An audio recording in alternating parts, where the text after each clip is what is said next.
Alors, c'est l'heure de dormir. Allez, allez, allez. L'histoire du soir, l'histoire du soir, Non, l'histoire les du enfants, soir. non. Pas de temps pour ça. S'il vous plaît. S'il vous plaît. Juste D'accord, juste une histoire. Ou plus. Peut-être plus, mais nous commençons avec la première histoire du soir. Oui, merci. Il y a une histoire, et c'est le frêne. Et il y a une fois, et il y avait deux femmes, et elles ont des voisines. Et la femme ici, en vert, elle a deux enfants au même temps, alors elle a des jumeaux. Et la femme ici, en bleu, elle était jalouse. Et elle a dit à toute la vie que la femme en vert avait couché avec deux hommes différents pour avoir deux enfants au même temps. Alors, la prochaine année, elle avait aussi deux enfants, des jumelles. Et elle a pensé, oh là là, qu'est-ce que je veux faire? Alors, elle a laissé un de les enfants au bas d'un arbre, d'un chêne, autour d'un abeille, et elle a dit à toutes les autres qu'elle a juste un enfant. Mais ça, c'était la mauvaise chose de faire. Elle devrait savoir excuser et garder les deux enfants après ça. Non, ça ne marche pas. Ce serait plus intéressant si la femme avait gardé tous les deux enfants, au lieu d'abandon. Ça, c'est un exemple d'une mère terrible. Elle pourrait faire semblant qu'elle a juste un enfant et peut-être cacher l'autre, quelque chose comme ça, je ne sais pas. Et puis, un des enfants pourrait sortir et apprécier le monde et parler avec tout le monde. Ça, c'est amusant pour elle. Mais l'autre doit rester à la maison toujours et mener une vie de recluse. Ça, c'est un peu triste. Peut-être non. Non, ce ne serait pas juste. Tous les deux devraient faire semblant d'être la même personne. Oui, ça marche. La même personne. Tous les deux. Juste une fille pourrait sortir à une heure précise, mais elle pourrait le faire à tour de rôle pour chaque jour, ou un autre programme organisé, et recordé dans le calendrier. Et puis, après chaque jour, elles raconteraient leurs expériences en détail à l'autre, et l'autre prendrait les notes, bien sûr. Et ça, c'est pour l'autre de savoir tout. Et elle peut continuer la charade. Personne ne suspecterait rien. Pas du tout. Il n'est pas un problème. Mais ce serait un secret énorme. Oh ouais, et assez divertissant. Je pense ma version est mieux que l'original. Ah oui.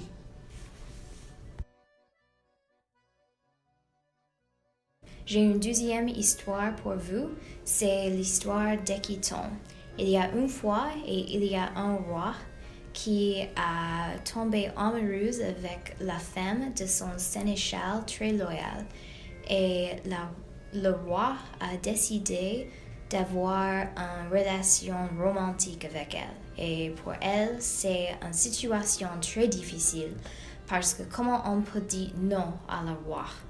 Alors, elle était au milieu d'un rocher et un endroit très dur, et elle a décidé de commencer une liaison avec le roi. Attends, c'est pas plus grave et pas correct. C'est une meilleure fin.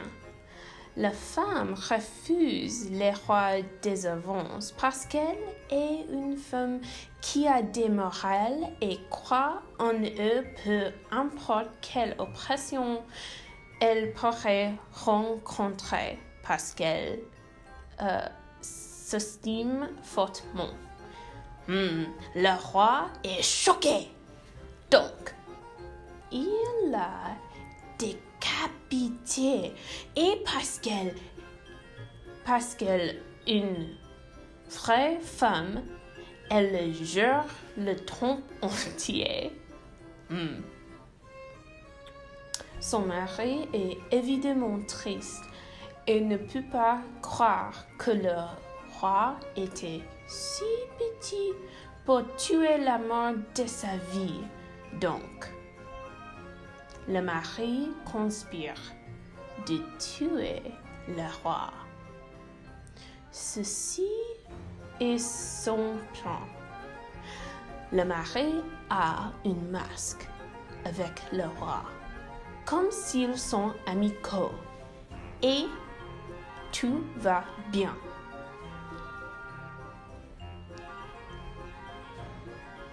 Mais alors, il a le roi seul et le coince avec un couteau.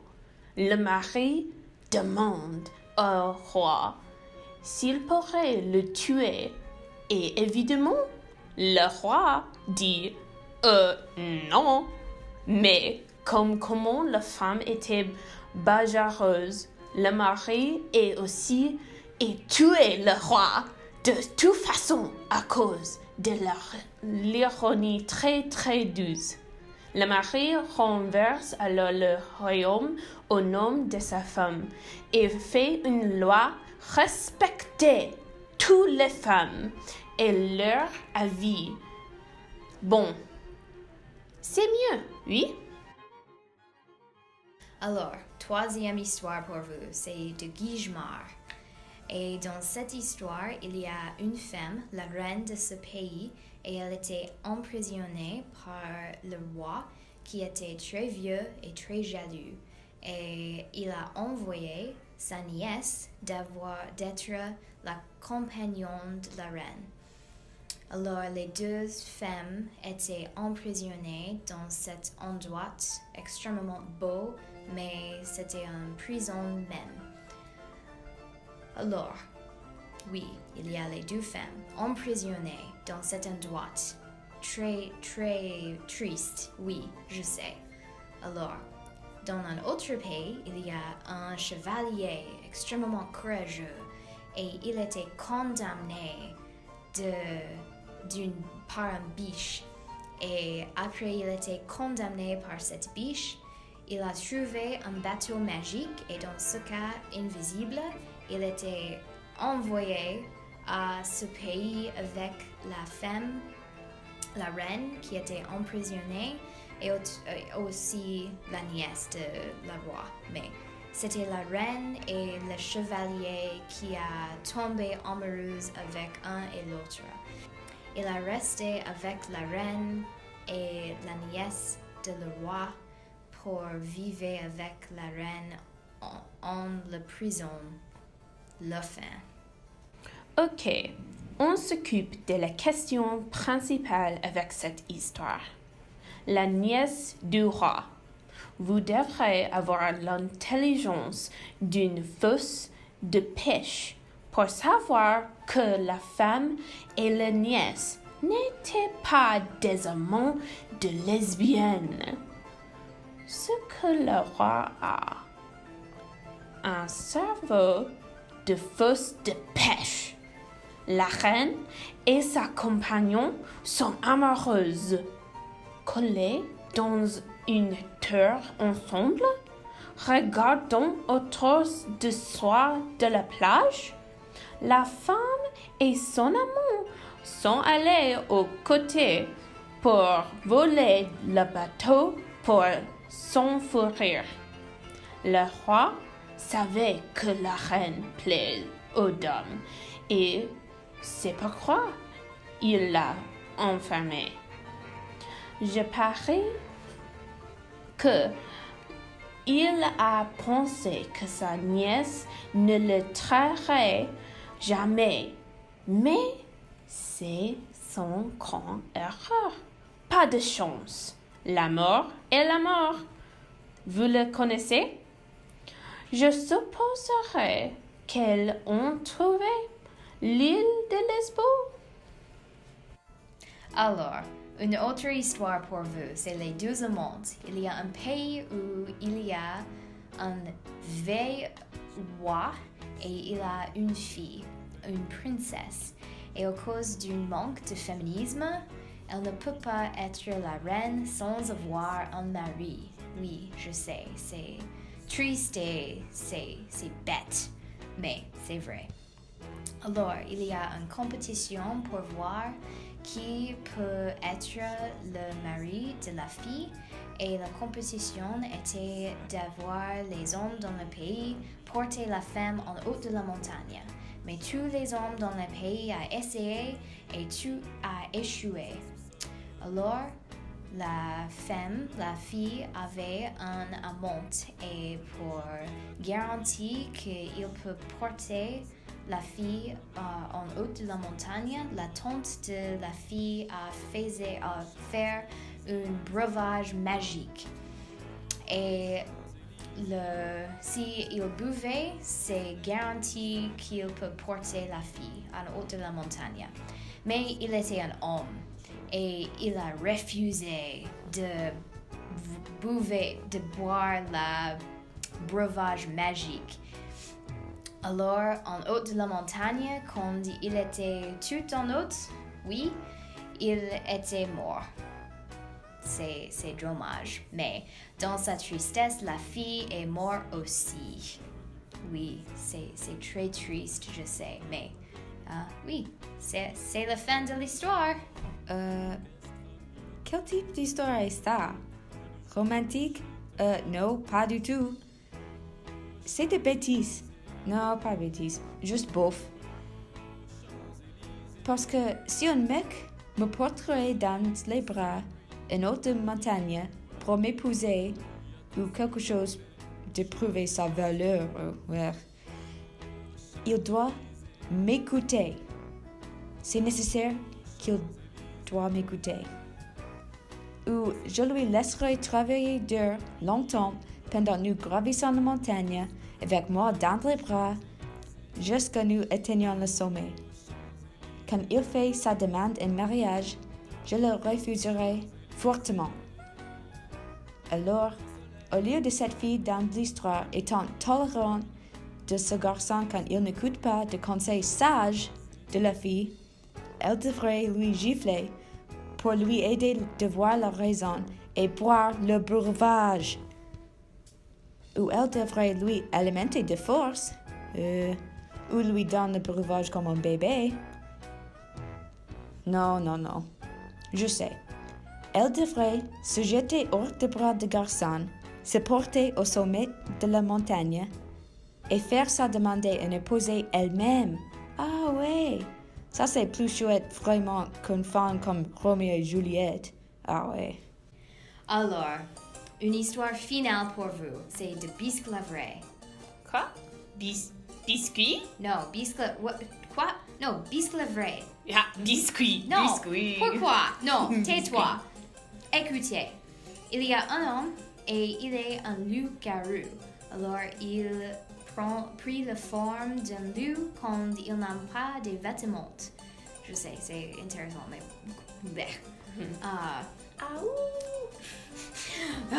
Mais si le loup-garou a des vêtements, il peut être un homme. Oui, et cet homme a une femme. Et Ça biscuit vrai? Non, biscuit. C'est biscuit. Tais-toi! Il y a la femme ici et elle est très suspicieuse de cette situation avec son mari. Elle a demandé de savoir qu'est-ce qui se passe. Et quand il a partagé son situation, elle a pris ses vêtements et maintenant il reste dans la forme d'un loup-garou. Oui, il est triste maintenant. Pourquoi? Oui, elle est méchante. Alors, maintenant, dans la forêt, la roi de le pays a trouvé cette loup-garou et il était aussi suspicieux de son situation, mais pour des raisons différentes. Il a pensé que le loup-garou est intelligent et très gentil, alors il a décidé de garder le loup-garou et il a pensé que c'est juste un loup. Et aller avec le loup à sa maison, son château de la pays. Oui, et ils ont des amis bien maintenant. Mais quand cet homme ici, l'autre homme, qui est le nouveau mari de la femme, a visité le château, le loup-garou a le voir et a l'attaqué. Oui, oh là là! Oh là là! Qu'est-ce qui se passe? Oh! Mais aussi, quand le loup-garou a voir sa femme, il a l'attaqué aussi et mangé le nez! Pourquoi? Oh! Oui, c'est extrêmement difficile pour comprendre. Et le roi était un peu fâché, mais aussi curieux. Pourquoi mon loup-garou gentil a attaqué ces deux personnes? Mais il a une idée.